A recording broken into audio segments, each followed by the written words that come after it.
Hai semuanya, sawadikra, apa kabar? Semoga kabar kalian selalu baik dan juga sehat. Selamat datang di segmen analisa.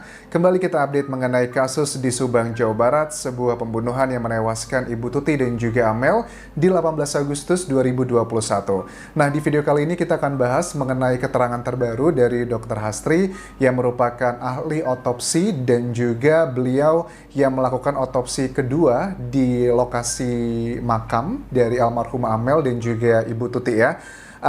Beliau pada saat membaca banyak sekali berita, kemudian sempat kita juga ngobrol di channelnya Denny Darko, dan masyarakat pun juga menilai bahwa ada beberapa komentar dari Dr. Hastri yang mengatakan bahwa 100% kasus ini akan terungkap. Kemudian ada beberapa hal yang kita menilainya adalah sebuah kepercayaan diri, dan menurut aku jika seorang ahli di bidangnya percaya diri, itu artinya bukan lagi karena menggunakan perasaan, tapi karena sudah ada hal-hal yang sifatnya ilmiah, yang memang linear dengan bidangnya, yang sudah mengarah ke orang-orang tertentu. Tapi apakah ini adalah bagian dari strategi Polda Jabar? Data-data yang mungkin sudah dipaparkan oleh Dr. Hastri karena beliau kan melakukan otopsi beberapa waktu setelah kejadian ya. Di otopsi pertama ada yang kurang dinilai, kemudian di otopsi kedua kemudian diperbaiki, dan itu sudah sering kita bahas mengenai hasil-hasilnya. Tapi coba kita baca berita dari tribunjabar.id. Ahli forensik Dr. Hastri buka suara soal kasus Subang, jawab kelanjutan pengungkapan tersangka. Ini adalah beritanya di Senin 31 Januari 2022, artinya baru beberapa hari yang lalu. Jadi ahli forensik tersebut turun tangan pada proses otopsi kedua kali yang dilakukan hari Sabtu tanggal 2 bulan 10 2021. Oke, setelah mendapatkan hasil otopsi ulang tersebut, Dr. Hastri bahkan mengaku yakin kasus Subang 100% dapat terungkap. Tak pelak, ahli forensik itu juga pernah mengungkap jumlah tersangka sudah di tangan penyidik. Nah, ini tadi yang aku bilang bahwa kalau seorang ahli di bidangnya menyatakan sesuatu hal yang sifatnya percaya diri seperti ini, itu pasti bukan lagi karena berdasarkan feeling atau perasaan, tapi sudah ada hal-hal yang memang sifatnya adalah ilmiah, dan menurut aku adalah hal yang wajar ya. Di kasus pembunuhan seperti kasus Subang, di mana si pelaku dan juga otak cukup knowledgeable bagaimana menghilangkan barang bukti atau hal-hal yang bisa mengarah ke alat bukti, ya pengetahuan adalah cara yang untuk paling efektif untuk mematahkan mereka-mereka yang sudah diduga adalah terlibat dengan kasus ini. Nah, kemudian ada salah satu bagian berita dari netizen karena Dr. Hastri salah satu mungkin menurut aku petugas yang banyak dikomentarin oleh netizen, ditanya kapan dok, kapan pengumuman semuanya. Dan ada salah satu komentar di channel di akun Instagramnya Dr. Hastri yang mengatakan bahwa ada statement yang bilang pada saat beliau mempost sebuah picture, ikutan biar kekinian, no hashtag, tulisnya. Lalu seorang warganet berkomentar postingan tersebut seolah memberikan kode untuk kasus Subang. Komentar warganet tersebut direspon sama Dr. Hastri. Ia membalas dengan komentar dengan kata-kata Bismillah. Oke, tentunya komentar Bismillah ini adalah, Bismillah itu kan kalau secara pengertian adalah sebelum kita memulai sesuatu hal, kita awali dengan Bismillah agar semuanya lancar. Apakah ini sebuah kode yang positif ataukah sebuah kode yang negatif? Kalau bagi aku pribadi, ini adalah sebuah kode yang positif ya. Ada aroma percaya diri luar biasa dari kata-kata bismillah tersebut. Tapi itu menurut aku, kalau menurut kalian negatif ya kita sah-sah aja berkomentar seperti itu. Ini ada juga di Instagramnya Dr. Hastri, ada seorang netizen yang tanya dari Nanang. Maaf juga, izin tanya. Kapan ya pengumuman tersangka pelaku Subang? Katanya dalam waktu dekat akan segera diumumkan, tapi sampai sekarang pun bahkan sudah hampir 5 bulan lebih belum ada titik terangnya, tanya seorang warganet. Kemudian Dr. Hastri menjawab komentarnya, tunggu Polda Jabar Mas. Oke. Sebenarnya apa yang disampaikan Dr. Hastri bukanlah hal yang baru lagi karena seberapa valid pun data atau seberapa fundamental valid dan mencengangkan misalkan hasil dari otopsi kedua, ya yang berhak mengeluarkan data-data tersebut adalah tim Polda Jabar, karena memang Polda Jabar sekarang sudah mengambil secara resmi kasus ini dari Polres Subang sejak bulan November ya, atau Oktober, kayaknya Oktober atau November, aku agak lupa, kayaknya November sih. Ya kayaknya agak November gitu sudah mulai diambil secara official. Walaupun begitu pun tetap sih dari awal kasus ini muncul kan tetap ada kayak gabungan gitu, ada Polsek, ada Polres, ada Polda, dan juga sama dari Mabes Polri pun juga saling membantu gitu semuanya. Terus tunggu Polda Jabar.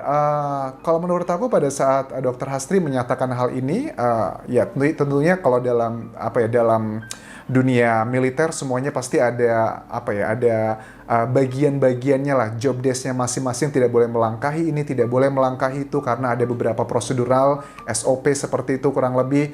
Tapi kalau aku melihat dari jejak digital, dari apa yang disampaikan Dr. Hastri di berbagai obrolan yang sudah kita simak terutama dari channel Denny Darko, ada satu hal yang cukup menjadi pertanyaan dan juga mungkin keraguan ya kalau aku baca dari tim penyidik Polda Jabar. Mungkin kalau seandainya ada dua kemungkinan kan sekarang ini, kenapa kok data-data dari Dr. Hastri tidak dipakai untuk menjadi hal yang menuju ke alat bukti, karena cuma dibutuhkan dua alat bukti untuk menentukan satu orang tersangka. Apakah karena Dr. Hastri melakukan otopsinya itu hari Sabtu tanggal 2 bulan 10 2021 yang notabene kurang lebih adalah sekitar sebulanan setelah kejadian di tanggal 18 Agustus.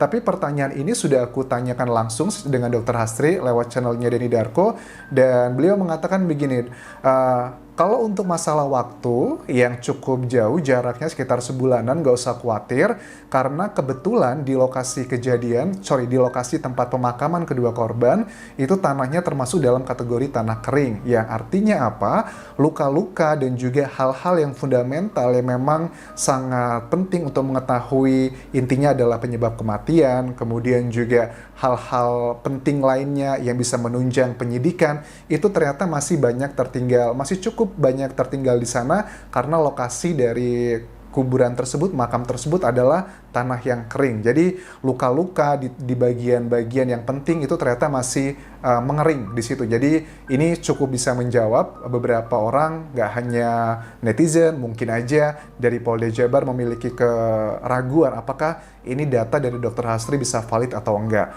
Ini adalah suatu hal, proses yang wajar aja karena adalah hal ilmiah kan ya. Hal ilmiah itu kalau kita membantah sesuatu hal ya boleh-boleh aja ada perdebatan, tapi dengan data-datanya apa begitu.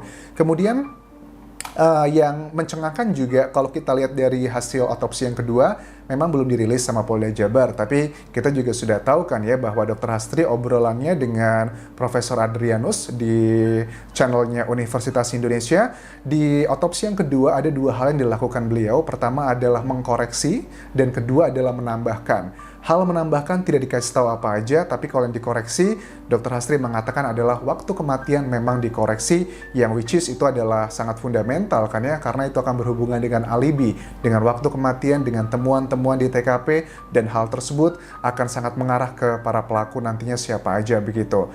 Nah, kemudian aku melihat juga dari hal-hal yang sudah ada di media massa mengenai ada dugaan bahwa kasus ini adalah bukan pembunuhan berencana anjas, tapi adalah konflik tiba-tiba yang berhubungan misal aja dengan asmara atau yayasan atau masalah keluarga. Itu adalah tiga hal yang memang sepertinya di beberapa waktu terakhir ini cukup mencuat di media massa, tapi itu adalah hal yang wajar karena penyidik pun masih belum menemukan siapakah tersangkanya, tapi di akhir tahun hanya merilis sosok dari sketsa tampak samping dan juga belakang.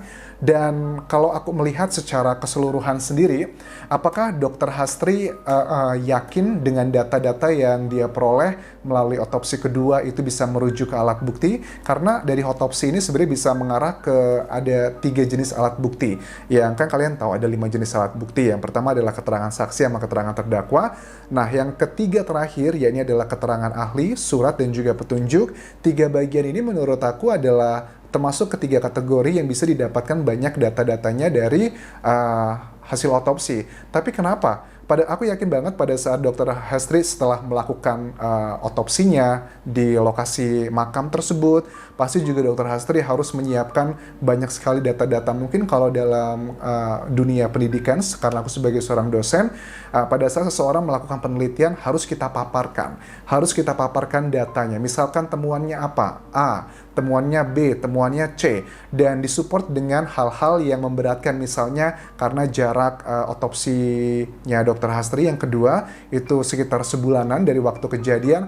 Apakah hal-hal yang sifatnya eksternal seperti pembusukan badan dan sebagainya bisa menginterfere dari hasil temuan tersebut, akan dipaparkan data-datanya seperti apa. Nah, kalau sudah hampir 6 bulan ini, dan aku yakin harusnya Dr. Hastri sudah menyampaikan ya pemaparan tersebut ke Polda Jabar, apa-apa saja temuannya. Ada dua kemungkinan. Yang pertama adalah, kalau aku melihat ada dua kecenderungan di media massa, di netizen sekarang. Yang pertama adalah hasil dari pemaparan Dr. Hastri, Polda Jabar mungkin tidak percaya 100%. Itu adalah yang pertama. Atau yang kedua, hasil pemaparan dari Dr. Hastri, Polda Jabar sudah percaya 100%, tapi sedang ditunggu momen yang tepat untuk sesuatu hal strategi. Jadi dua hal ini, kita ngomong kemungkinan pasti ada banyak, tapi kalau menurut aku, kemungkinan besar kemungkinan terbesarnya adalah dua ini.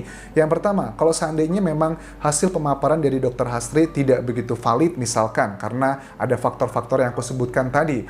Nah, ini adalah mungkin terjadi. Tapi apakah pada saat Polda Jabar menolak gitu hasil pemaparan Dr. Hastri, adakah alasan-alasan ilmiah kenapa, misalkan, oke, Dr. Hastri kenapa kok waktu kematiannya dirubah menjadi jam sekian gitu, apa alasannya? Secara ilmiah ada nggak penjelasannya? Seandainya penjelasan secara ilmiah ini ditolak oleh Polda Jabar, tentunya Polda Jabar pun pada saat menolak harus ada alasan ilmiahnya kenapa, atau case yang lainnya kenapa, bukan sekedar karena feeling saya. Kayaknya nggak mungkin deh begitu, itu kan sudah lama dan sebagainya. Enggak, kalau kita ngomongin masalah ilmiah, pada saat kita setuju ada alasan yang datanya apa, kalaupun kita tidak setuju ada pun alasan datanya apa. Itu adalah yang pertama, yang mungkin sebagai kita masyarakat umum harus knowledgeable bagaimana proses untuk menuju ke alat bukti tersebut. Yang kedua adalah mengenai Polda Jabar kemungkinannya sudah menerima dan juga menyatakan valid data-data otopsi kedua dari Dr. Hastri, tapi mungkin saja ada sesuatu hal strategi yang mungkin sedang dilakukan oleh penyidik Polda Jabar.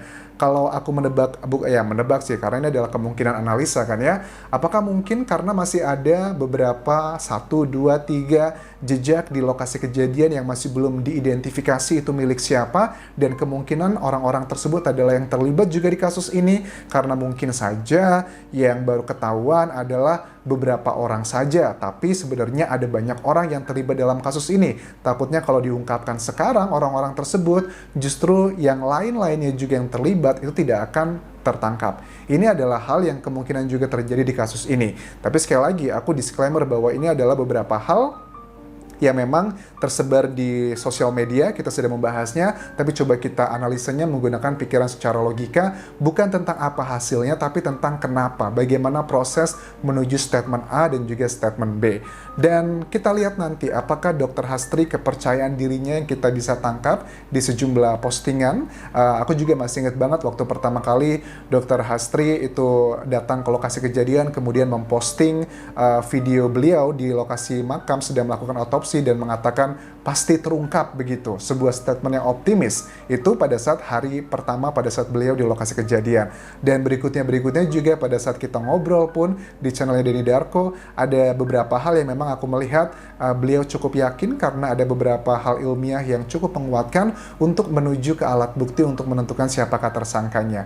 Tapi semua ini akan sia-sia kalau Polda Jabar tidak mengeksekusinya untuk menentukan siapakah tersangka, karena at the end of the day yang berhak menentukan, mengumumkan siapakah para tersangka adalah Polda Jabar. So, kita nantikan kinerja dari Polda Jabar, apakah sanggup mengungkap kasus ini di Februari 2022. Terima kasih sudah menonton, tinggalkan komentar kalian, tinggalkan like dan juga subscribe channel YouTube ini. Sampai ketemu lagi di video berikutnya. Kau pun kerap semuanya. Bye-bye.